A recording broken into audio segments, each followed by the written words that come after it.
டேய் மனோஜ், ஊர்ல இருந்து உங்க அத்தை மாமாலாம் வராங்களா? இப்பதான் உங்க அம்மா கால் பண்ணி சொன்னாங்க. அவங்க முன்னாடி ஏதாவது வேலை வாங்கணும்னு வச்சுக்கோயேன், அவனை பொழந்து கட்டிடுவான் உன்னை. உன்னை சொல்லிட்டா மட்டும் அப்படியே 10 வகை வேலை செஞ்சு தாரே கிழிச்சிருவேன். போ, ஒன்னும் சொல்ல மாட்டேன். அத்தையும் மாமாவும் வரட்டோண்டி, யாரு பொழக்கிறா யாரு கட்டுறான்னு பாப்போம். ஐயோ, எப்போ வராங்க தெரியலையே. அத்தை மாமா வாங்க வாங்க வாங்க வாங்க. ஏய், என்னடி அங்க நின்றுக்கிற? அத்தையும் மாமாவும் கால் வலிக்க வந்துக்கிறாங்க. சேவத்தின் வலி மச மசம் நிற்கிறான், மசமாடு மாதிரி. குழந்தைக்கு சொல்லி தர மாதிரி சொல்லி கொடுத்துட்டு வந்தா பொறுக்கினாய. அத்தை மாமா உட்காருங்க, இந்தாங்க உட்காருங்க.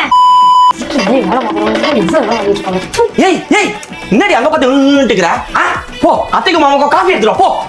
காஃபியா? அத்தைக்கு சுகர் கம்மியாவா இல்ல அதிகமா? தோ போட்டு எடுத்துருங்க ரெண்டு பேருக்கு நல்ல காஃபி. காஃபி கோப்பா எனக்கு. எது கிளம்புறீங்களா மாமா? இன்னைக்கு நைட்டு நீங்க இங்க இருந்து சாப்பிட்டு போனோம் மாமா, விருந்து. இன்னைக்கு குடுக்குறேன் நான் உங்க 3 பேருக்கு நைட்டு மருந்து.